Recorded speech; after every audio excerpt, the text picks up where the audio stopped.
Hello dear student, welcome to physics नमा। आज के इस वीडियो में हम लोग क्लास 11 फिजिक्स का चैप्टर लॉ ऑफ मोशन का टॉपिक फ्रिक्शन से रिलेटेड कुछ न्यूमेरिकल को सॉल्व करेंगे। यह न्यूमेरिकल एनसीईआरटी के बुक से लिया गया है और एग्जाम्पल है 5.7, 5.8 और 5.9। तो आइए हम लोग सबसे पहले एग्जाम्पल 5.7 को सॉल्व करते हैं। Example 5.7. Determine the maximum acceleration of the train in which a box lying on its floor will remain stationary given that the coefficient of static friction between the box and the train's floor is 0.15। तो इसमें पूछ रहा है कि एक box रखा हुआ है ट्रेन के फ्लोर पर, और बॉक्स और ट्रेन के फ्लोर का जो कोएफिशिएंट फ्रिक्शन है, स्टैटिक कोएफिशिएंट जो है वह 0.15 है। तो हमें मालूम करना है कि जो ट्रेन का मैक्सिमम एक्सेलरेशन कितना होगा कि यह बॉक्स इस पर से नहीं गिरे, या यानी बॉक्स जहां पर है वहां पर ही रहे ट्रेन के रिलेटिव। तो जैसे यह ट्रेन जैसे मूव करती है तो यह बॉक्स जहां पर है वहां पर ही रहना चाहिए। अगर ट्रेन के रिलेटिव में, ट्रेन से अगर देख रहे हैं बॉक्स को, तो अगर ट्रेन के साथ इसको मूव करना है तो देखिए इस पर ये दोनों ट्रेन के फ्लोर और बॉक्स के बीच में फ्रिक्शन फोर्स लगेगा। इन दोनों का कांटेक्ट है, तो कांटेक्ट के कारण कांटेक्ट सरफेस है तो वहां पर एक फ्रिक्शन फोर्स लगेगा, और यह फ्रिक्शन फोर्स यानी स्टैटिक फ्रिक्शन लगेगा क्योंकि इन दोनों के बीच में रिलेटिव मोशन नहीं हो रहा है। ट्रेन के बोगी और बॉक्स के बीच में रिलेटिव मोशन नहीं हो रहा है, तो इन दोनों के बीच में स्टैटिक फ्रिक्शन लगेगा। और स्टैटिक फ्रिक्शन का जो डायरेक्शन होगा वह किधर होगा? अगर हम ट्रेन से देखें तो ट्रेन अगर इस डायरेक्शन में मूव कर रही है, इस डायरेक्शन में ट्रेन का एक्सेलरेशन है, तो जो रिलेटिव मोशन होगा बॉक्स का, जो बॉक्स इस डायरेक्शन में मूव करना चाहेगी। अगर हम ट्रेन से देखेंगे तो जो बॉक्स का जो रिलेटिव मोशन है ट्रेन के रिलेटेड, तो अगर ट्रेन इस डायरेक्शन में जा रही है तो इसका रिलेटिव मोशन इस डायरेक्शन में होगा। जैसे हम ट्रेन से देखते हैं किसी बाहर के ऑब्जेक्ट को, तो हमें ट्रेन के ऑपोजिट डायरेक्शन में मूव करता हुआ नजर आता है। तो अगर ट्रेन इस डायरेक्शन में जा रही है तो इसका जो रिलेटिव मोशन जो होने वाला है वह इस डायरेक्शन में होगा। तो अगर रिलेटिव मोशन इस डायरेक्शन में है तो जो फ्रिक्शन फोर्स है उसके ऑपोजिट डायरेक्शन में लगता है, तो फ्रिक्शन फोर्स इस डायरेक्शन में लगेगा। यानी जिस डायरेक्शन में ट्रेन मूव कर रही है उस डायरेक्शन में फ्रिक्शन फोर्स लगेगा। तो जो स्टैटिक फ्रिक्शन है, हम लोगों ने फ्रिक्शन टॉपिक में स्टडी किया था, स्टैटिक फ्रिक्शन एफ एस, इसको एफ एस से हम लोग डिनोट करते हैं। एफ यानी फ्रिक्शन और एस सब्सक्रिप्ट है वह स्टैटिक है। तो यह इक्वल होगा फोर्स के, जितना फोर्स इस डायरेक्शन में लग रहा है उसके इक्वल होगा या उससे लेस देन होगा। और इसका वैल्यू होता है mu S N. Mu S coefficient of static friction और एन जो है नॉर्मल फोर्स है, यानी इस बॉडी पर जो नॉर्मल फोर्स लग रहा है वो। तो यहां पर देखिए एफ क्या होगा, एफ हम इस पर कितना मैक्सिमम फोर्स लगा सकते हैं? एफ मैक्सिमम होगा, इस बॉडी का मान लेते हैं कि जो ब्लॉक है उसका मास है एम, स्मॉल एम है, और ट्रेन का जो मैक्सिमम एक्सेलरेशन है जो हमें क्वेश्चन में दिया गया है वो निकालना है। मैक्सिमम एक्सेलरेशन मान लेते हैं ये मैक्सिमम, ए मैक्स। तो ये इसका जो वैल्यू होगा म्यू एस एन, जो हमारा जो स्टैटिक फ्रिक्शन का जो मैक्सिमम वैल्यू होता है म्यू एस एन होता है। हम जैसे जैसे फोर्स को इंक्रीज करते जाएंगे इस ब्लॉक पर, वैसे वैसे स्टैटिक फ्रिक्शन का भी वैल्यू इंक्रीज करते जाएगा। और एक सिचुएशन ऐसा आएगा कि जो स्टैटिक फ्रिक्शन का लिमिटिंग वैल्यू हो जाएगा वो होगा म्यू एस एन, और उससे अधिक फोर्स अगर हम लगाते हैं इस ब्लॉक पर तो यह ब्लॉक है स्लाइड करने लगेगा, यह स्टैटिक नहीं रहेगा। तो जो मैक्सिमम फोर्स इस पर लगेगा जिसके कारण वह ब्लॉक स्टैटिक रहेगा वह होगा एम ए यहाँ पर ट्रेन का एक्सेलरेशन, क्योंकि ये ट्रेन और ब्लॉक एक दूसरे के कांटेक्ट में है, तो जितना एक्सेलरेशन ट्रेन का रहेगा उतना ही एक्सेलरेशन इसे ब्लॉक का रहेगा। तो ये हो जाएगा म्यू एस एन। तो देखिए एन हम कैसे निकालेंगे, एन जो है अगर इस ब्लॉक को ब्लॉक का मान लेते हैं मास एम है, और तो इस पर जो डाउनवर्ड डायरेक्शन में जो ग्रेविटेशनल फोर्स लगेगा वह उसका वैल्यू होगा एम जी, और इसको बैलेंस करेगा जो अपर डायरेक्शन में जो फोर्स है वह बैलेंस करेगा। तो अपर डायरेक्शन में जो फोर्स लगता है उसको हम लोग बोलते हैं नॉर्मल फोर्स। तो यहाँ पर जो वर्टिकल मूवमेंट नहीं हो रहा है, वर्टिकल मोशन नहीं है इस ब्लॉक का, तो जिसके कारण क्या होगा, ये दोनों एक दूसरे को बैलेंस करेंगे। एम जी डाउनवर्ड डायरेक्शन में है और उसको बैलेंस करेगा एन अपर डायरेक्शन में, यानी यह दोनों इक्वल होगा। तो हम एम ए मैक्सिमम कितना हो जाएगा, mu S M G, N की जगह हम एम जी लिख देंगे, यहाँ N equal to M G होगा। तो एम मैक्सिमम अब निकाल लेते हैं। देखिए एम दोनों तरफ है तो एक कैंसिल हो जाएगा, तो इधर बच गया एम मैक्सिमम, इस साइड बच गया लेफ्ट हैंड साइड में, और राइट हैंड साइड में हो गया म्यू एस जी। और तो म्यू एस का वैल्यू हमें दिया गया है 0.15, और एक्सेलरेशन 10 मीटर पर सेकेंड स्क्वायर है, तो जी का वैल्यू 10 मीटर पर सेकेंड स्क्वायर होता है। तो इन दोनों को मल्टीप्लाई करेंगे तो 1.5 मीटर पर सेकेंड स्क्वायर, यानी जो ट्रेन का मैक्सिमम एक्सेलरेशन रहेगा वो जब 1.5 मीटर पर सेकेंड स्क्वायर रहेगा, वो उतने एक्सेलरेशन तक यह जो ब्लॉक है ट्रेन के साथ मूव करेगी। अगर इससे अधिक एक्सेलरेशन हुआ तो यह ब्लॉक फिर स्लाइड करने लगेगा, बैक साइड में यह स्लाइड करने लगेगा, ट्रेन आगे चला जाएगा और यह बैक साइड में पीछे साइड में स्लाइड करने लगेगा। तो यह प्रॉब्लम सॉल्व हो गया। अब आइए हम लोग नेक्स्ट एग्जांपल को देखते हैं। A mass of 4 kg rest on a horizontal plane.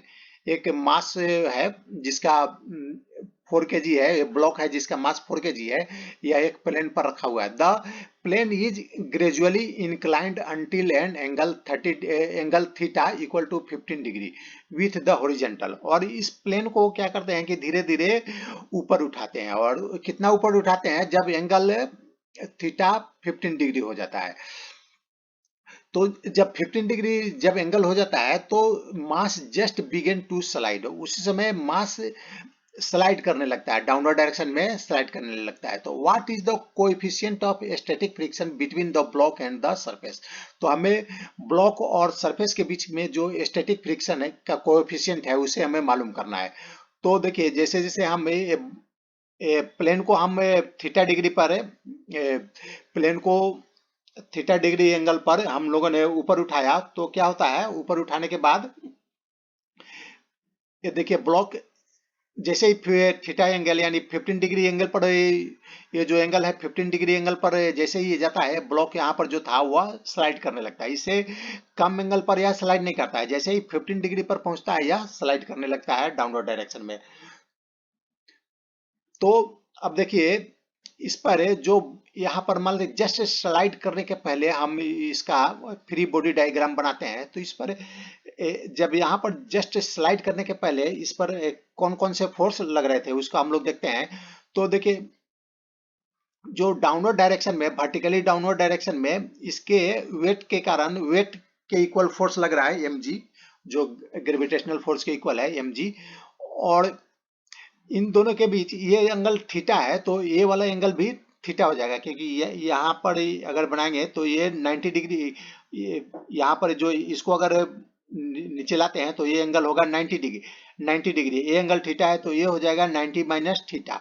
और ये दोनों ये जो वर्टिकल डाउनवर्ड डायरेक्शन में है इसके एक इंक्लाइंड प्लेन के पैरेलल एक कंपोनेंट इसका लेते हैं, और एक इसके इस पर जो इंक्लाइंड प्लेन है इसके परपेंडिकुलर एक कंपोनेंट लेते हैं। इसका जो mg जो ग्रेविटेशनल फोर्स है उसका एक एक कंपोनेंट इस डायरेक्शन में लेते हैं और एक कंपोनेंट इस डायरेक्शन के परपेंडिकुलर में लेते हैं। तो ये वाला एंगल कितना होगा, थीटा होगा। यहाँ से ये ट्राइंगल से हम लोग इस एंगल को निकाल सकते हैं। ये एंगल थीटा है और यहाँ का जो एंगल होगा वो 90 डिग्री होगा, तो ये हो जाएगा 90 माइनस थीटा। और यह पूरा एंगल 90 डिग्री है तो ये एंगल हो जाएगा थीटा।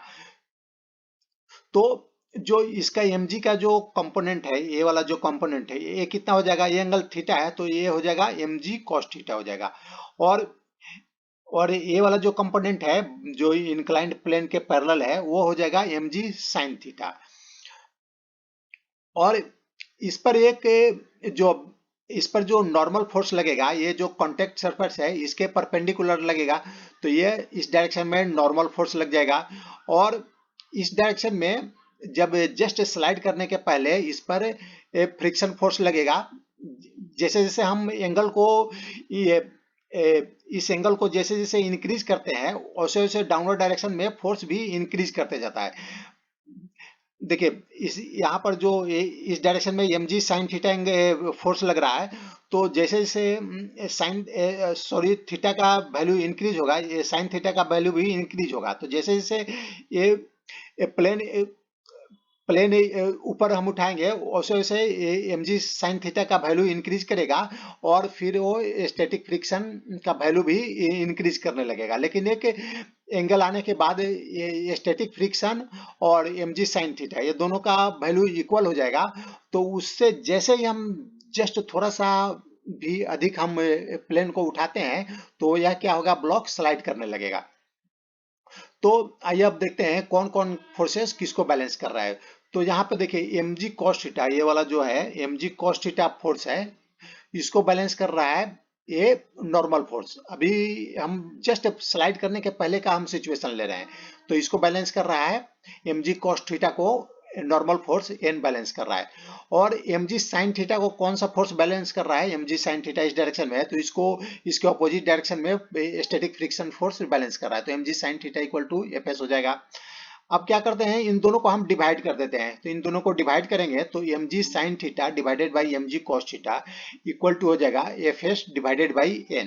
तो इसमें देखिए mg दोनों में है mg तो ये mg कैंसिल हो जाएगा और sin theta by cos theta इधर हो जाएगा।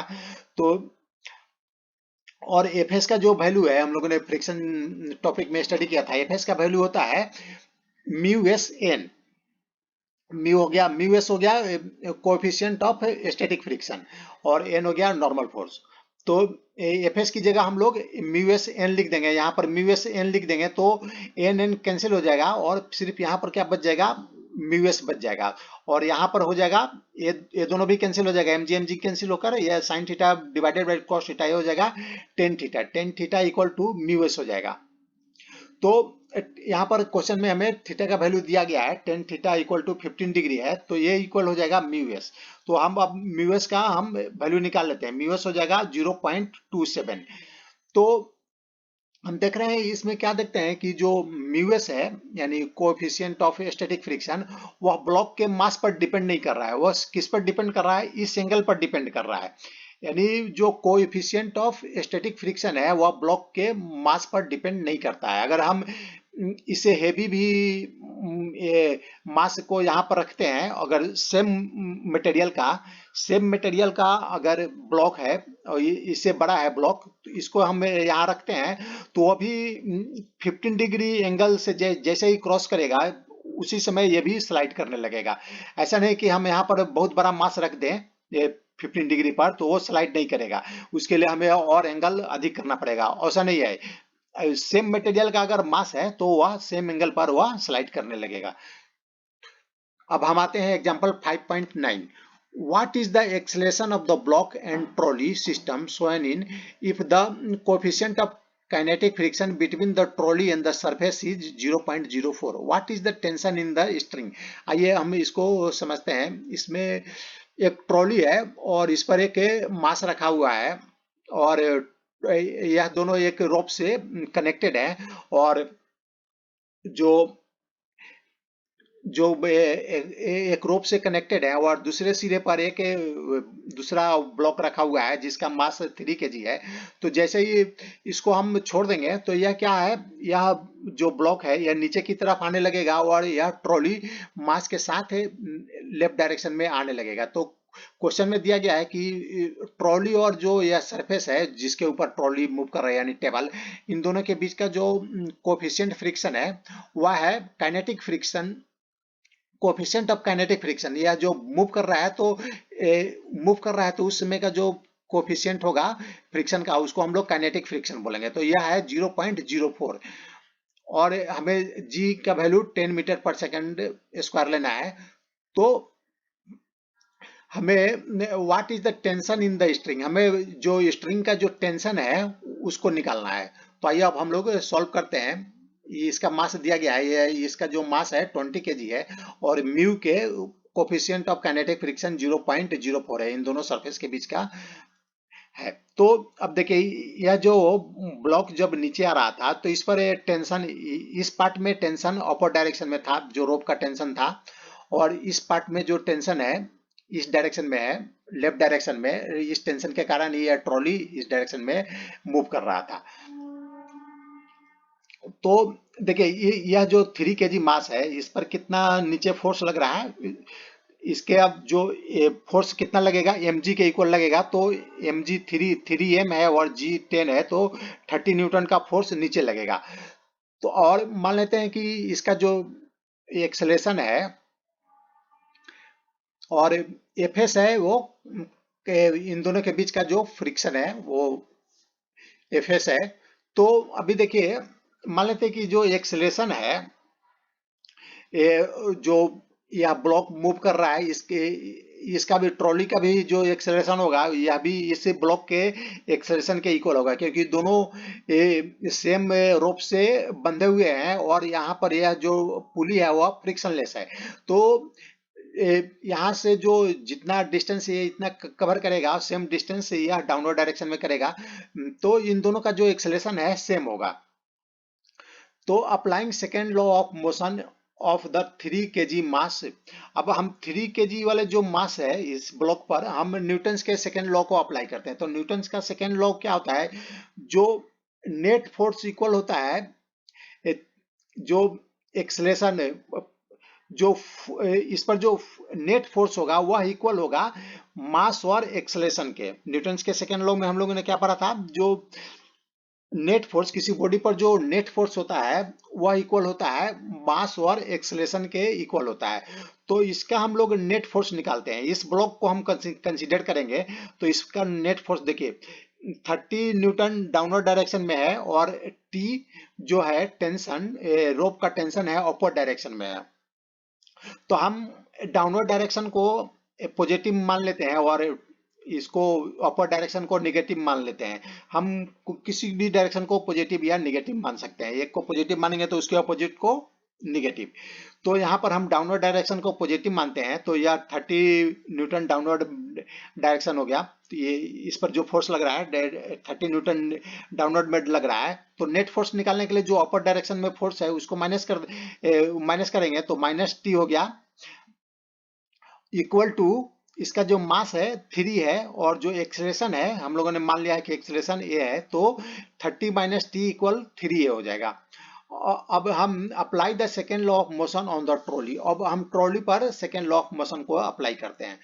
तो इस पर देखिए ट्रॉली में इस डायरेक्शन में फोर्स कितना है, टी है, और जो इसके अपोजिट डायरेक्शन में जो फोर्स रहेगा वो कितना होगा, ए एफ के इक्वल होगा।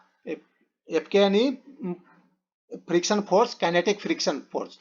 तो जब ये मूव कर रहा है तो इसके अपोजिट डायरेक्शन में फ्रिक्शन फोर्स लग रहा है, तो ये हो जाएगा इस पर जो नेट फोर्स हो जाएगा टी माइनस एफ के। अगर इसके डायरेक्शन को पॉजिटिव लेते हैं तो इसके अपोजिट डायरेक्शन को निगेटिव लेंगे। तो जो अपोजिट डायरेक्शन में जो फोर्स लग रहा है यहाँ एफ एस की जगह एफ के होगा, तो यहाँ अपोजिट डायरेक्शन में जो फोर्स लग रहा है वह एफ के है। तो टी माइनस एफ के इक्वल टू इसका मास हमें दिया गया है 20 केजी, तो 20 ए।